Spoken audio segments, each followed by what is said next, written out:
నేను ఈ వీడియోలో 3 డైవర్స్ కేసుల గురించి ముచ్చట పెట్టబోతున్నా. అందులో 3వ కేసు ఎవరిదో తెలుసా? మేరీ కోమ్ వాళ్ళ హస్బెండ్ ఓన్లర్ కోమ్కి 20 ఏళ్ళ కాపురం తర్వాత ఈడుపు కాయదని తీసుకున్నది, అంటే విడాకులు చేసుకున్నది. ఎందుకు? అండ్ ఫస్ట్ 2 కేసుల గురించి డిస్కస్ చేయబోతున్నాయి కదా, ఆ 2 కేసులకు కూడా సిమిలారిటీస్ ఉంటాయి. అండ్ ఈ మేరీ కోమ్ గారిది ఏమో డివర్స్ అయిపోయింది, కానీ మిగతా ఇద్దరిది డివర్స్ కాలే, అది కోర్టుల కేసు పంచాయతీ నడుతుంది. అందులో ఫస్ట్ కేసులో అలోక్ మౌర్య, జ్యోతి మౌర్య కేసు అయితే 2 ఏళ్ల క్రితం మొత్తం న్యూస్ ఛానళ్ళు, మీడియా ఛానళ్ళు, సోషల్ మీడియా అల్చల్ చేసిండు కేసు. ఆ కేసు ఇంకా దిగలే, ఓడవలే. మొన్ననే జూలై 3వ తారీఖు నాడు ఈ హియరింగ్ జరిగింది కోర్టులో. అది మళ్ళీ వాయిదా పడ్డది ఆగస్టు 8కి. సో ఆ కేసు గురించి కూడా మనం డిస్కస్ చేస్తాం. చాలా ఇంట్రెస్టింగ్ కేసు అది. మొత్తం ఈ విడాకుల దాన్నే ఒక రకమైన ప్రశ్నించే విధంగా ఉన్నది. దాంతోపాటుగా దీనికి ఎంతోమంది అలోక్ మౌర్య గారికి సపోర్ట్ చేస్తున్నారు. ఎందుకు? అండ్ వైశాలి డిస్టిక్ బీహార్లో జరిగిన ఒక దారుణమైన సంఘటన గురించి విత్ వీడియో ప్రూఫ్ వాళ్ళ హస్బెండే తీసిండు అనుకుంటే వీడియో. సో దాన్ని కూడా చూపించుకుంటూ నేను మీతో మాట్లాడబోతున్నా. ఇక ఇదే వీడియోలో ఇంకొక ముచ్చట కూడా కవర్ చేస్తా. అదేంటి తెలుసా?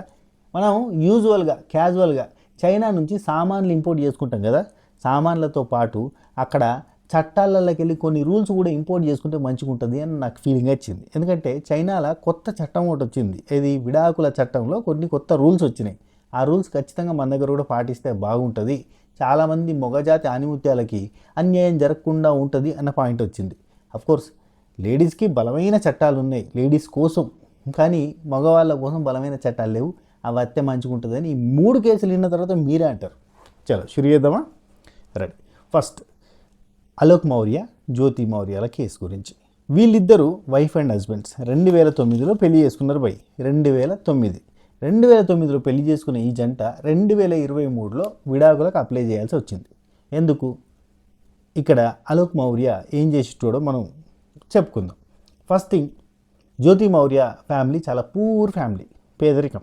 ఆ పేదరికంతో వాళ్ళ ఫ్యామిలీ ఇంటర్మీడియట్ వరకే చదివిపించింది, ఆ తర్వాత ఇడిచిపెట్టారు. జ్యోతి మౌర్య మంచిగా చదువుతుంది, కానీ వాళ్ళ ఫ్యామిలీలో తినడానికి తికానా లేదు, కాబట్టి చదివించారు, కష్టం అని చెప్పి చదివించలేదు. అలోక్ మౌర్యకి ఇచ్చి పెళ్లి చేశారు. అలోక్ మౌర్య ఏం చేస్తారు అనుకుంటారు? గవర్నమెంట్ జాబర్, అందుకని చెప్పి ఈ పిల్ల అందంగా ఉంటుంది కదా అని చెప్పి అలోక్ మౌర్య సంబంధం గవర్నమెంట్ నౌకరి కదా అని చెప్పి ఇచ్చి పెళ్లి చేశారు. ఏం నౌకరి అనుకుంటారు? మున్సిపాలిటీలో సఫాయి పని చేస్తాడు, స్వీపర్ అన్నట్టు.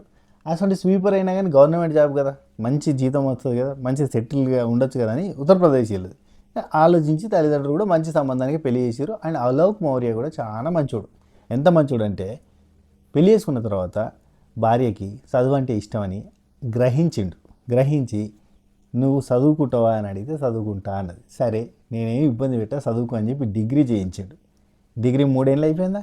డిగ్రీ అయిపోయినాక పీజీ చేయించాడు. పీజీ 2 ఏళ్ళు అయిపోయిందా? అయిపోయిన తర్వాత కవల పిల్లలు పుట్టిరు, 2 ఆడపిల్లలు పుట్టిరు.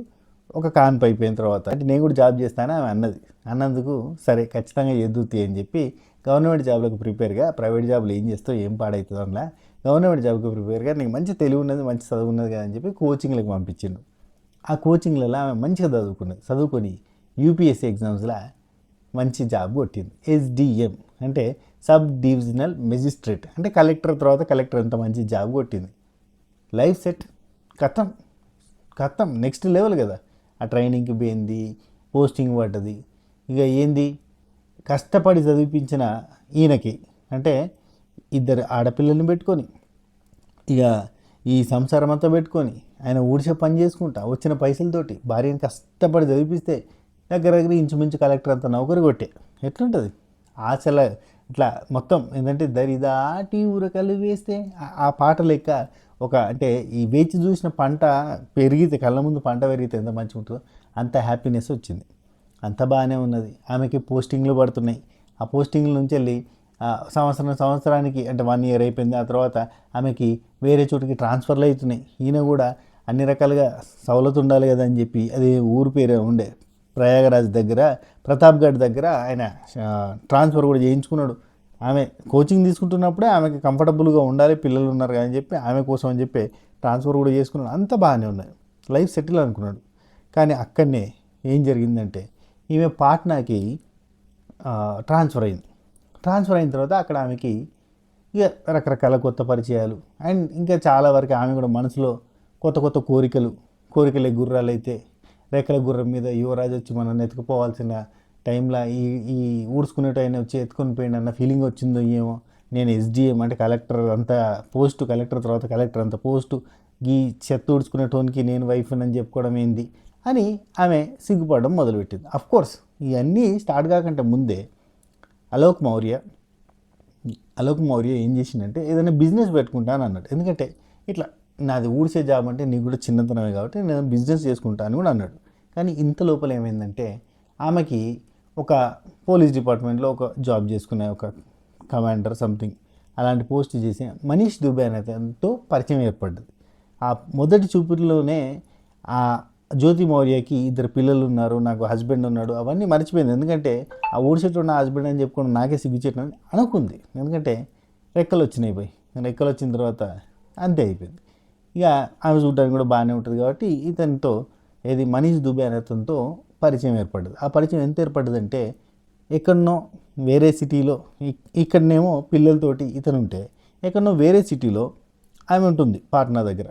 అయితే అక్కడికి ఈయన పోయి చూడడానికి లేదు కదా, అక్కడ క్వార్టర్స్ ఉంటుంది కదా ఈమెకి, మంచి పొజిషన్ మంచి జాబ్ కాబట్టి క్వార్టర్స్లో ఏం చేసిందంటే ఆ క్వార్టర్స్లో మనీష్ దుబే రావడం పోవడం, వాళ్ళిద్దరి మధ్య సంబంధం ఏర్పడ్డది, అక్రమ సంబంధం. అయితే ఒకసారి పిల్లలు అమ్మని చూడాలి, అమ్మని చూద్దాం అని చెప్పి, చిన్నపిల్లలు కదా అమ్మని చూద్దాం అంటుంటే సరే అని చెప్పి పిల్లలతోటి సడన్ సర్ప్రైజ్ ఇద్దామని చెప్పి అలోక్ మౌర్య తెలియదు కదా పాపం అమాయకుడు క్వార్టర్స్ దగ్గరికి వెళ్ళంగానే అక్కడ మనీష్ దుబే అట్లానే జ్యోతి మౌర్య వీళ్ళిద్దరూ కూడా ఇబ్బందికరమైన సిచ్యువేషన్లో కనబడ్డారు అలోక్ మౌర్యకి. అది చూసిన అలోక్ మౌర్య గుండె పగిలింది. కానీ జ్యోతికి మాత్రం నువ్వు ఎంత డేరీ చేసినావు, అసలు ఇటు ఎట్లా వచ్చినావు అని చెప్పి రివర్స్లో సీరియస్ అయ్యి అతని మీద మనీష్ దుబేతో కలిసి రివర్స్లో దాడి చేయడాలు, ఆ తర్వాత ఇతన్ని ఏ కేసు పడితే ఆ కేసులో, ఎందుకంటే కలెక్టర్ రేంజ్లో ఆమెకి పవర్స్ ఉన్నాయి కాబట్టి అతన్ని బెదిరించి అతని మీద రకరకాల కేసులు పెట్టి పోలీస్ స్టేషన్లో వేసిన తర్వాత ఇది కరెక్ట్గా లేదు, ఈమెతో డైవర్స్ తీసుకోవాల్సిందని ఆయన అనుకున్నాడు. వీడితో నాకేంది అని చెప్పి డైవర్స్ తీసుకోవాలని ఆమె అనుకుంది. నేను కొత్త లైఫ్ స్టార్ట్ చేసుకుంటా అనుకుంది, నాకు వయసు అయిపోలేదు అనుకుంది. సో ఎందుకంటే ఎర్లీ మ్యారేజ్ చేశారు కాబట్టి ఆమెకి అంత పెద్దగా వయసు అయిపోలేదు కాబట్టి 2023లో ఆమె ఈయన పైన అంటే నా డాటా చెక్ చేసిండు, నా వాట్సాప్లు, నా ఇన్స్టాగ్రామ్లు ఇట్లాంటివన్నీ చూస్తున్నాడు, నా చాటింగ్లో చూస్తున్నాడు, నా అన్నీ తెలుసుకోవడానికి ట్రై చేస్తున్నాడు అని ఐటీ యాక్ట్ కింద ఈయన మీద కొన్ని కేసులు వేసింది. మున్సిపాలిటీలో చెత్త ఊడ్చి కష్టపడి వచ్చిన జీతం డబ్బులతో వైఫ్ని చాలా మంచిగా ప్రేమగా చదివిపించి ఆమె జాబ్ కొట్టేంత వరకు తోడుగా ఉండి 2 చిన్న చంటి బిడ్డల్ని కూడా దగ్గరుంచుకొని ఆమె కోచింగ్కి దేనికి కూడా ఇబ్బంది కలగకుండా చూసి ఆమె గవర్నమెంట్ జాబ్ కొట్టేటట్టుగా వెనకాల ఎన్నెముకలుగా నిల్చున్న అలోక్ మౌర్యకి గుండె పలిగి ఇంకా ఈ బంధం ఇక్కడికి ఇడిచిపెట్టడమే కరెక్ట్. ఎందుకంటే ఆమె ఈయన మీద తప్పుడు కేసులు వేపిస్తుంది, బెదిరింపులు చేస్తుంది, ఇంకా పోలీసులతోటి రకరకాలుగా నేను కలెక్టర్ రేంజ్లో ఉన్న నా దగ్గర నాతో పెట్టుకుంటే నీకు మామూలుగా ఉండదని చెప్పి సీరియస్ అవ్వడాలు. అండ్ ఈ సిచ్యువేషన్లో ఎవడైతే బావమరిది జ్యోతి వాళ్ళ బ్రదరు ఎవడైతే తిండికి తికానా లేనోడు ఉన్నాడో, బావ దగ్గర అప్పుడు 10 రూపాయలు అప్పుడు 50 రూపాయలు అడుక్కున్నాడో అట్లాంటోడు కూడా మా అక్క జోలికి వస్తే బాగుండదని కొట్టడానికి ప్లాన్ చేయడం, బెదిరించడం, ఇవన్నీ చేయడం చేసేసరికి మనసు ఇరిగిపోతుంది కదా. ఇరిగిపోయి ఆమె డైవర్స్కి అప్లై చేసేసింది. అప్లై చేస్తే ఈయన కూడా యాక్సెప్టెన్స్లోనే ఉన్నాడు. ఫ్యామిలీ కోర్టులోకి వెళ్ళిన తర్వాత డైవర్స్కి ముందు ఈ కౌన్సిలింగ్లని, మ్యూచువల్ డిస్కషన్స్ అని 1,00,000 ఉంటాయి. కానీ నాకు ఇతను ఇష్టం లేదు, ఇతను చాలా ఇబ్బంది పెడుతున్నాడు, నన్ను ఫైనాన్షియల్గా ఇబ్బంది పెడుతున్నాడు, నన్ను ప్రైవసీ పరంగా ఇబ్బంది పెడుతున్నాడు, ఇట్లా రకరకాల సిచ్యువేషన్స్, రకరకాల తప్పుడు ఆరోపణలన్నీ కూడా తను చేసి ఆఖరికి ఏం చేసిందంటే డైవర్స్కి అప్లై చేసింది. ఇక్కడనే అలోక్ తన లాయర్తో కలిసి ఒక కొత్త పాయింట్లు ఎవరెత్తాడు. తను కలెక్టర్ రేంజ్లో ఉందని చెప్తుంది కదా. సో తను కలెక్టర్ రేంజ్లో ఉంది, నేను వీధులు ఊడ్చుకునేటోని, కోర్స్ అదే డబ్బులతో నన్ను చదువుకుంది, అయినా కానీ నేను వీధులు ఊడ్చుకునేటోని సార్, నాకు 2 ఆడపిల్లలు ఉన్నారు, సో వాళ్ళ పెళ్ళిళ్ళు వాళ్ళ బాగోగులు చూసుకోవాలి, నా జీతంతో సరిపోదు, సో నాకు భరణం కావాలి అన్నాడు. ఎస్, మీరు విన్నది నిజమే, అలిమోనీ కావాలి నాకు. మామూలుగా అయితే వైఫ్లకి హస్బెండ్స్ ఇస్తుంటారు కదా, అది నాకు కావాలి సార్, ఎందుకంటే నేను తక్కువ జీతగాడిని, నా తక్కువ లైఫ్, నాకు ఇద్దరు ఆడపిల్లలు, నేను వాళ్ళని చూసుకోవాలి. ఎందుకంటే ఆమె కొత్త లైఫ్ అనుభవిస్తుంది, కొత్త లైఫ్, కొత్త జీవితం, ఆమెకి రెక్కలు వచ్చేసినాయి, ఆమె అయిపోయింది. ఇన్ని రోజులు నన్ను వాడుకున్నది, ఇప్పుడు వాడుకున్నది వదిలేసింది, ఇప్పుడేమో నన్ను అవతల బొమ్మని చెప్పింది. సరే సార్, నాకు భరణం కావాలన్నాడు. ఆ ఫ్యామిలీ కోర్టు అక్కడ కోర్టేసింది. ఆ ప్రయాగరాజ్ ఆ ఏరియాలోని ఫ్యామిలీ కోర్టు ఈ అలిమోని భర్త భార్యకి ఇవ్వాలి, కానీ అడక తిన్నటోడైనా కానీ వాడు సంపాదించిన డబ్బులో సగం డబ్బులో 50-60% డబ్బులో వైఫ్కి ఇవ్వాలి, కానీ ఇక్కడ రివర్స్లో ఇవ్వడం లేదు, మెయింటెనెన్స్ ఇవ్వడానికి కుదరదు అని చెప్పి ఫ్యామిలీ కోర్టు కొట్టేస్తే అప్పుడు అలోక్ మౌర్య 2023లో అలహాబాద్ హైకోర్టులో ఇదే పిటిషన్ వేసిండు. హైకోర్టు ఈసారి యాక్సెప్ట్ చేసి ఈ కేసుని విచారిస్తుంది. 2023లో అలహాబాద్ హైకోర్టులో పిటిషన్ దాఖలు చేసిన అలోక్ మౌర్య కేసు చాలా హియరింగ్స్ జరిగింది. ఈ కేసు ఏది భర్త భరణం అడుగుతున్న ఈ కేసు దావానం లెక్క వ్యాపించింది. అంటే మొత్తం న్యూస్ ఛానల్స్లో, సోషల్ మీడియాలో ఫుల్ వైరల్ అయింది. వైరల్ అయ్యేసరికి ఇక చేసేదేం లేక ఆ సిటీ నుంచి ఇంకో సిటీకి, ఇంకో సిటీ నుంచి ఇంకో సిటీకి ఏదో ఒక రకంగా నయాన భయాన ఆమె ట్రాన్స్ఫర్లు పెట్టుకోవడం స్టార్ట్ చేసింది. అయినా కానీ సోషల్ మీడియాలో ఫుల్ చక్కర్లు కొట్టేసరికి జ్యోతి ఫుల్ ఫేమస్ అయిపోయింది. నెగిటివ్గా ఫేమస్ అయ్యేసరికి మొహం చూపించుకోలేక కొన్ని రోజులు బరేలీకి ట్రాన్స్ఫర్ చేసుకున్న తర్వాత కొన్ని రోజులు సెలవుల్లో ఉంది. అంటే అంత దారుణంగా, అంటే అంత హీనమైన స్థితికి వెళ్ళిపోయింది. అయితే అలోక్ మాత్రం తను చాలా కష్టపడి ఏదో ఒక రకంగా చాలా ప్రూఫ్ని సంపాదించింది. అంటే హస్బెండ్ ఉండగా వేరే అతనితో ఇల్లీగల్ కాంటాక్ట్లో ఉంటూ తనతో చేసిన బూతు చాట్లు, అంటే ఒక డిప్యూటీ కలెక్టర్ రేంజ్లో ఉన్న పర్సన్ చేసిన బూతు చాట్లు సోషల్ మీడియాలో బయటపెట్టడంతో ఐటీ యాక్ట్ కింద నా పర్సనల్ థింగ్స్ అన్నీ కూడా బయటపెడుతుండని మళ్ళీ తిరిగి కేసులు పెట్టింది జ్యోతి మౌర్య. కంప్లీట్గా తనకున్న పరపతిని, తనకున్న అధికారాన్ని బాగా సద్వినియోగపరచుకొని ఏం చేస్తుందంటే పోలీసులతో బెదిరింపులు, ఇంకా రకరకాలుగా బెదిరింపులు చేస్తుంది. ఇవన్నిటికీ నాకు ప్రొటెక్షన్ కావాలని ఈయన తరపున వాదిస్తున్నాడు. టోటల్గా ఈ కేసు నెక్స్ట్ మంత్ 8th రోజు మళ్ళీ హియరింగ్ ఉంది, ఆగస్ట్ 8th రోజు. అలోక్కి న్యాయం జరగాలని సోషల్ మీడియాలో ప్రతి మగవాళ్ళు కోరుకుంటున్నారు. అట్లాంటి గోల్డ్ డిగ్గర్కి ఖచ్చితంగా శిక్ష పడాలి. అండ్ ఖచ్చితంగా అలోక్ మౌర్యకి ఈ మెయింటెనెన్స్ కానీ, ఈ భరణం కానీ, అలిమోని కంప్లీట్గా రావాలి, ఇదే కరెక్ట్ అని చెప్పి జనాలు కోరుకుంటున్నారు. అఫ్కోర్స్ చట్ట ప్రకారంగా కూడా ఎవరైతే లో ఇన్కమ్ గ్రూప్ ఉంటారో, హై ఇన్కమ్ గ్రూప్ ఉన్న వాళ్ళు వీళ్ళకి మెయింటెనెన్స్కి అవసరం అయితే కనుక ఇవ్వాల్సిందే, భరణం కూడా ఇవ్వాల్సిందే. అది వైఫ్ హస్బెండ్కైనా, హస్బెండ్ వైఫ్కైనా ఖచ్చితంగా. కానీ మన దగ్గర చట్టాలన్నీ కూడా ఆడవాళ్ళకి అనుకూలంగా ఉంటాయి. వాళ్ళు ఏ రకంగా కేసులు పెట్టినా పోలీసు వాళ్ళు యాక్సెప్ట్ చేయాల్సిందే. ఎటువంటి ఎంక్వైరీ లేకుండా భర్తల్ని లోపలేసి ఉతికే అవకాశం కూడా వాళ్ళకు ఉన్నది. అంత కఠినమైన చట్టాలు, అంత స్ట్రాంగ్ చట్టాలు అమ్మాయిల కోసం ఉన్నాయి తప్ప అబ్బాయిల కోసం ఎటువంటి దిక్కు లేదు. భర్తల కోసం ఎటువంటి ఛాన్స్ లేదు. ఎంత పాజిటివ్ సైడ్ ఉన్నా, ఎంత ఓవరాల్గా ప్రూఫ్ల పరంగా అన్ని రకాలుగా సరిగా కరెక్ట్గా ఉన్నా కానీ భార్యలు చెప్తే టక్కన అయిపోతుంది, కానీ భర్తలు చెప్తే కాదు. అయితే కేసు నెంబర్ 2 సేమ్ సిమిలర్ కేసే, పెద్ద విషయం ఏం లేదు, పెద్ద డిఫరెన్స్ ఏం లేదు, అండ్ లెంత్ కూడా ఉండదు. ఇప్పుడు చాలా సింపుల్గా చెప్పగలుగుతా. బీహార్లో వైశాలి డిస్టిక్ అని ఒక డిస్టిక్ ఉంది. అక్కడ హాజీపూర్ అని ఒక ఊరు ఉంది. ఆ ఊరిలో పంకజ్ కుమార్ సాహి అనే అతను ఉంటాడు. వాళ్ళ మిసెస్ పేరు పూజా కుమారి. వీళ్ళిద్దరికీ పెళ్ళైంది, ఒక పాప ఉంది. ఆ పాపకి ఇప్పుడు రైట్ నౌ ఏజ్ దాదాపు 5 సంవత్సరాలు ఉంటాయి, 4.6 అట్లా 5 సంవత్సరాలు ఉంటాయి. సో 5 సంవత్సరాల పాప ఉంది. వైఫ్కి స్టడీస్ అంటే ఇంట్రెస్ట్ ఉందని చెప్పి తన దగ్గర ఉన్న డబ్బులు సరిపోకపోతే వాళ్ళ అమ్మ ఒంటి మీద ఉన్న నగల్ని అమ్మి ఆ నగల డబ్బులు ప్లస్ తన ఇన్కమ్ తను సంపాదించుకున్న దాంతో వైఫ్ని చదివించి ఎగ్జామ్ రాపించి తనకి ఒక జాబ్ వచ్చేదాకా చేదోడు వాదోడుగా ఉన్నాడు హస్బెండ్. సేమ్ అలోక్ లాగానే పంకజ్ కుమార్ సాహి కూడా పూజా కుమార్కి చేదోడు వాదోడుగా, అంటే భర్తలో సగం భార్య కాబట్టి ఖచ్చితంగా తన ఎదుగుదలకి తోడ్పడాలని చెప్పి తోడ్పడ్డాడు. ఏం చేసిండు వైఫ్ని అగ్నిమాపక సిబ్బందిలో ఒక కానిస్టేబుల్ జాబ్ వచ్చేందుకు కష్టపడ్డాడు. అండ్ తన ఏరియాలోనే, అంటే వాళ్ళు ఉండే ఏరియాలోనే ఆ జాబ్ రావాలి అని దానికోసం డబ్బులు కూడా ఎక్స్ట్రాగా ఖర్చు పెట్టి మరి ఆ ఏరియాలో పోస్టింగ్ పడేలాగా చూసుకున్నాడు. ఎందుకంటే 5 ఏళ్ళ పాప ఉంది కాబట్టి. Okay right. అయితే దీని తర్వాతనే అసలు కథ స్టార్ట్ అయింది. ఈ హస్బెండ్ పంకజ్కి చాలాసార్లు డౌట్స్ వస్తున్నాయి. ఇది జాబ్ వచ్చినప్పటి నుంచి ఈమె ఏదో కొంచెం డిఫరెంట్గా బిహేవ్ చేస్తుందని. తాడోపేడో తెలుసుకుందామని అగ్నిమాపక సిబ్బందికి సంబంధించిన ఆఫీస్ ఉంటుంది కదా, అంటే స్టేషన్ ఉంటుంది కదా, ఆ స్టేషన్ దగ్గరికి పోయాడు. స్టేషన్ దగ్గరికి పోయిన తర్వాత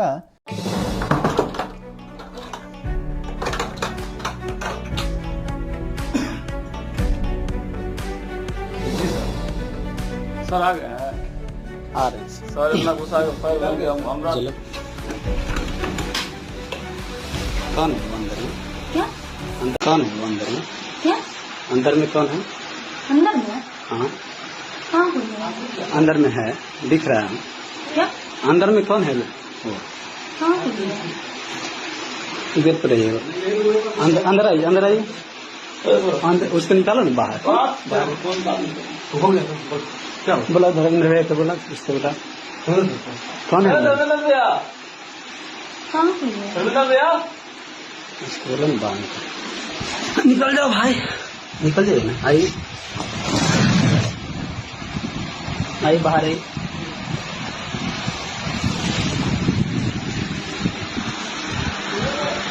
कहाँ घर है? कहाँ घर है? आ रहा हायरे में है कि हायरे में है? हायरे स्टाफ है?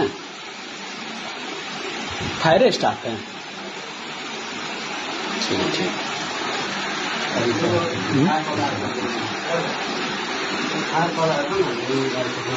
हम लोग ड्यूटी के लिए, मान लीजिए अति तरह परेशान हो रहा है, आदमी फोन नहीं उठाएगा, क्या करेगा आदमी बताइए।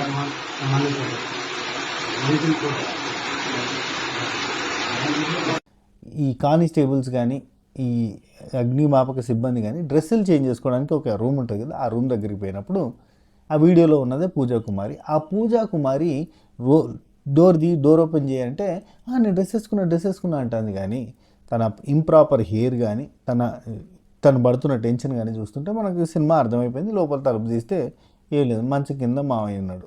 ఎవరు? అతని పేరు రాహుల్. అతను కూడా అదే స్టేషన్లో కానిస్టేబుల్గా వర్క్ చేస్తున్నాడు. ఇద్దరి మధ్య ఫ్రెండ్షిప్ ప్లస్ సిచ్యువేషన్షిప్, మన్ను మశానం, ఇద్దరి మధ్య ఇల్లీగల్ అఫైర్ స్టార్ట్ అయింది. ఇదంతా వీడియో తీసిన తర్వాత కట్ చేస్తే కోర్టులో కేసు. అంటే నాకు ఈ అమ్మాయి వద్దు, ఇంకా వద్దు, ఎందుకంటే కష్టపడి మా అమ్మ ఒంటి మీద నగలమ్మి మరి మేము చదివించి జాబ్ వచ్చేటట్టు కష్టపడి చేస్తే, ఇదే ఏరియాలో పోస్టింగ్ పడడానికి లంచాలు గించాలు ఇచ్చుకుంటే, ఇప్పుడు చూస్తే అది వేరే టోన్తో, అంటే ఆయన వర్షన్లు చెప్తున్నా, ఆమె వేరే టోన్తో వెళ్ళిపోవడానికి రెడీగా ఉంది. అతనికి పెళ్ళయింది, ఈమెకి పెళ్ళయింది, కానీ వాళ్ళిద్దరి మధ్యలో మాత్రం ఇలాంటి కనెక్షన్ ఏర్పడదు, నాకు వద్దు అని చెప్పి ఆయన అంటున్నాడు. అయితే ఇది కోర్టులో కేసు నడుస్తూ ఉంది. అండ్ ఇక్కడనే ఇంకో ట్విస్ట్ ఏంటంటే, రీసెంట్ టైమ్స్లో పూజా కుమారికి కాలు ఫ్రాక్చర్ అయింది. ఎందుకైంది ఏంటనేది ఆమె ఏం చెప్పట్లేదు, కానీ ఆమె యూట్యూబ్ ఛానల్స్లో ఇంటర్వ్యూస్ ఇస్తుంది.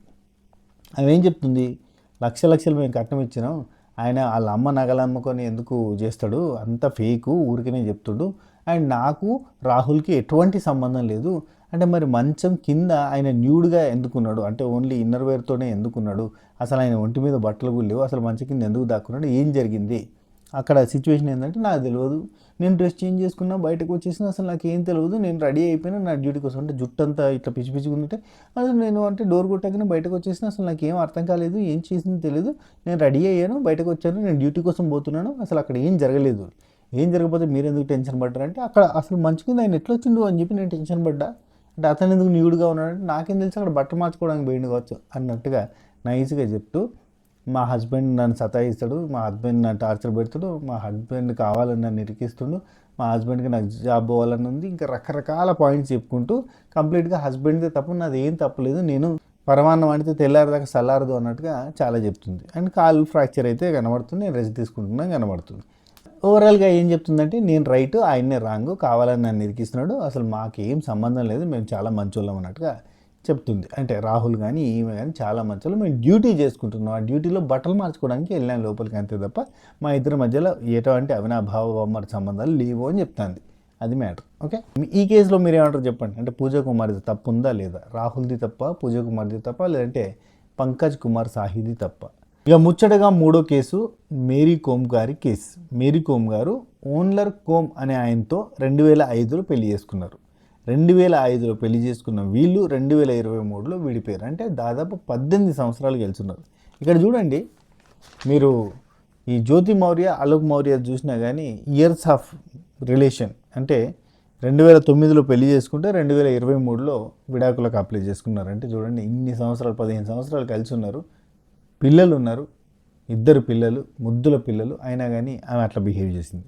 ఇక్కడ చూస్తే పూజా కుమారి కేసులో కూడా ఆమెకి పాప ఉంది, 4.5 సంవత్సరాల పాప, పెళ్ళి 7 సంవత్సరాలు అవుతుంది, కానీ ఇల్లీగల్ కాంట్రాక్ట్ పెట్టుకున్నారు. ఇక్కడ చూస్తే మేరీ కోమ్ గారిది చూస్తే 2005లో పెళ్ళైంది, 2023లో వాళ్ళు డైవర్స్కి మ్యూచువల్ అండర్స్టాండింగ్తో డైవర్స్ తీసుకున్నారు. దీని వెనకాల కారణాలు రకరకాల పేర్లు వినబడుతూ ఉన్నాయి. ఈమె తోటి సహా బాక్సర్కి సంబంధించిన వాళ్ళ హస్బెండ్తో ఇల్లీగల్ అఫైర్ వల్ల అయింది అని, లేదంటే హితేష్ చౌదరి ఆయనతో బాండ్ వల్ల అయింది అని రకరకాల పేర్లు వినబడుతున్నాయి. కోర్స్ మనకి బయట కనబడుతున్న వీడియోస్ చూస్తుంటే కూడా దాదాపు మనకు కూడా అనుమానం వచ్చేలాగానే కనబడుతూ ఉంటాయి. ఎందుకంటే చట్టాపట్టాలు వేసుకొని చేతులు పట్టుకొని కలిసి మెలిసి కుదిపి కుమ్మేసి ఊపేసి ఆపేసినట్టుగా కలిసి మెలిసి ఎక్కడ చూసినా కనబడడం చూస్తుంటే మనకు అట్లా అనిపిస్తుంది. కానీ వాళ్ళ తరపున ఏం చెప్తున్నారు, మేరీ కోమ్ అండ్ హితేష్ చౌదరి వీళ్ళిద్దరు బిజినెస్ పార్ట్నర్సే తప్ప ఇంకేం లేదు మా ఇద్దరి మధ్య బంధం అని చెప్పి మేరీ కోమ్ గారు బల్లగుద్ది చెప్పేశారు. అయితే మేరీ కోమ్ గారు 2005లో పెళ్ళైన తర్వాత పిల్లలు ఎంతమంది అంటే 5 పిల్లలు. రెన్పింగ్, కోహోయ్, రాజ్, నిజు, ప్రిన్స్ అని 5 పిల్లలు ఉన్నారు. ఇందులో ప్రిన్స్ 12 సంవత్సరాలు, రెన్పింగ్ అండ్ కోహోయ్ వీళ్ళిద్దరు ట్విన్స్, వీళ్ళిద్దరికి 18 సంవత్సరాలు. సో ఇట్లా 18 సంవత్సరాల పిల్లలు, అలాగే 12 సంవత్సరాల పిల్లలు ఉన్నారు వీళ్ళకి. అంటే ఇన్ని సంవత్సరాల ఏజ్లో, అంటే దాదాపు 20 ఇయర్స్ అనుకోండి, 20 ఇయర్స్ మ్యారేజ్ లైఫ్లో 2 ఇయర్స్ బ్యాక్ డైవర్స్ అయ్యారు, 18 ఇయర్స్ మ్యారేజ్ లైఫ్. సో ఎంత కలిసిమెలిసి ఉన్నారంటే వీళ్ళిద్దరి జంట. ఎస్పెషల్లీ ఓన్లర్ గురించి చాలా పాజిటివ్ టాక్ ఉంది బయట. అంటే ఓన్లర్ గారు తన లైఫ్ని సాక్రిఫైస్ చేసి, తన ఫుట్బాల్ ప్లేయర్, దాన్ని కూడా సాక్రిఫైస్ చేసి, తన జాబ్ని, తన ఫ్యామిలీ కోసం, అంటే కంప్లీట్గా మేరీ కోమ్ గారి కోసం అన్నీ సాక్రిఫైస్ చేసి ఈ పిల్లల్ని చూసుకుంటూ 2005లో అయిన తర్వాత మ్యారేజ్, ఆ తర్వాత నుంచి పిల్లలు, ఈ ఫ్యామిలీ ఇదంతా ఉన్న తర్వాత కొన్ని రోజులకి తనకి బాక్సింగ్ అంటే ఇష్టమని బాక్సింగ్కి తను ఎక్కడికి పోయి ప్రాక్టీస్ చేసినా, ఏం చేసినా, ఎంత కష్టపడుతున్నా ఆయన పిల్లల్ని మేనేజ్ చేస్తూ, వాళ్ళ స్టడీస్ని మేనేజ్ చేస్తూ, వాళ్ళ ఫ్యామిలీని మేనేజ్ చేస్తూ, అన్ని రకాలుగా డబ్బులు వచ్చినా రాకపోయినా ఆయన కష్టపడి అన్నీ చేసుకుంటూ ముందుకు తీసుకొని పోయాడు. సో తను ఒక అద్భుతమైన ఫ్యామిలీ మ్యాన్ అని చెప్పి, తను అంటే ప్రతి మగాడి విజయం వెనుక ఆడుతున్నట్టే ప్రతి ఆడదాని విజయం వెనుక మగాడు ఉంటాడు అన్నట్టుగా ఈయన వెనకాల వెన్నుదన్నుగా నిలబడి ముందుకు నడిపించాడు. అయితే 2022లో ఓన్లర్ గారు రాజకీయ ప్రవేశం కూడా చేశారు. ఎందుకంటే అప్పటికే మేరీ కోమ్ గారు ఫుల్ ఫేమస్, సినిమాలు, కథ, అంటే ఆమె బయోపిక్ తోటి సినిమాలు రావడం ఇవన్నీ చూసిన తర్వాత కొంచెం బాగా పాపులర్ అయ్యారు కదా. అంటే ఆయనకు కూడా మంచి పేరు వచ్చింది, వెరీ నైస్ పర్సన్ అని పేరు కదా. సో ఆయనకు ఇంకా మంచి పేరు వచ్చింది కాబట్టి ఆయన ఏం చేసిందంటే రాజకీయాలలో దిగుదామని చెప్పి ప్లాన్ చేసింది. ఈ రాజకీయాల్లో దిగుదాం అన్న ప్లాన్లో ఆయన ఓటమి పాలైండు. అక్కడ కొంత డబ్బులు నాశనం చేసిండని, లేదంటే ఇంకా అక్కడ రాజకీయంగా ఫెయిల్ అయిపోయిన తర్వాత ఆయన ఢిల్లీకి వచ్చేయడం, ఇవన్నీ కూడా ఆమెకి నచ్చక వాళ్ళిద్దరి మధ్య మ్యూచువల్గా డైవర్స్ అనేది జరిగింది. కోమ్ అనే జాతికి సంబంధించిన, తెగకి సంబంధించిన వాళ్ళు, సో వాళ్ళ పద్ధతుల ప్రకారంగా మ్యూచువల్ అండర్స్టాండింగ్తో డైవర్స్ అనేది జరిగింది అని అంటున్నారు. కానీ ఆ తర్వాత సిచ్యువేషన్స్ అన్నీ చూస్తుంటే మీకు రకరకాల ఫోటోలు అవన్నీ ఇక్కడ కనబడతాయి. సో అవన్నీ చూస్తుంటే మీకేమనిపిస్తుంది అంటే బయట చక్కర్లు, అంటే నిప్పులేందే పొగరాదు అన్నట్టు ఆమెకి ఇంకా ఈ లైఫ్ ఇది ఆ 20 ఇయర్స్ హస్బెండ్, ఈ సేమ్ జ్యోతి కైండ్ ఆఫ్ కేసులో జరిగినట్టే ఇదంతా సోది అన్నట్టుగా అనిపించి ఇదంతా వదిలేసి నెట్టింట్లో మనకు తిరుగుతున్నది ఏంటంటే ఇదే హితేష్ చౌదరి ఆయనతో పరిచయం ఏర్పడడం, లేదంటే ఇంకేదో వేరే పరిచయాలు ఏర్పడడం, ఈ స్టైల్, ఈ లైఫ్ స్టైల్, డిఫరెంట్ లైఫ్ స్టైల్కి, అంటే తిండికి తికానా లేని లైఫ్ స్టైల్ నుంచి ఫుల్ ఫేమస్, అంటే ఇండియా ఫేమస్, వరల్డ్ ఫేమస్ అయిన మేరీ కోమ్ గారికి ఈ కొత్త పరిచయాలు, ఈ కొత్త వరల్డ్, కొత్త ప్రపంచం అంతా కూడా బాగుంది. అండ్ ఈ ప్రపంచంలో అడుగుపెట్టిన తర్వాత ఆ పాత సినిమా అంతా ఓల్డ్ బ్లాక్ అండ్ వైట్ లాగా కనబడి అక్కడికే వదిలేసింది. ఇక్కడ కలర్ఫుల్ లైఫ్ని ఎంజాయ్ చేస్తుందని చెప్పి బయట చాలా చక్కర్లు కొడుతుంది. ఎందుకంటే ప్యారిస్ టూర్లని, ఆ టూర్లని, ఈ టూర్లని వీళ్ళంతా కలిసి తిరుగుతారు. వీళ్ళిద్దరు హితేష్ చౌదరి అండ్ మేరీ కోమ్ గారు కలిసి తిరుగుతుంటే బయట అట్లా బాగా వినబడుతుంది. సో ఎటు తిరిగి సేమ్ సిమిలర్, అంటే హస్బెండ్స్ వైఫుల్ని తారాస్థాయి ఎదిగేదాకా ఎంబటుంటే, ఎదిగిన తర్వాత అక్కడి దాకా పోయినాక హస్బెండ్ని ఆ హైట్స్ నుంచి కిందికి దోసేసి ఇది నేను కష్టపడి ఇక్కడికి వచ్చిన, నేను ఇంత కష్టం చేసి వచ్చిన, ఇది నా life, this is my life, my choice అన్నట్టుగా మారిపోతున్నారు.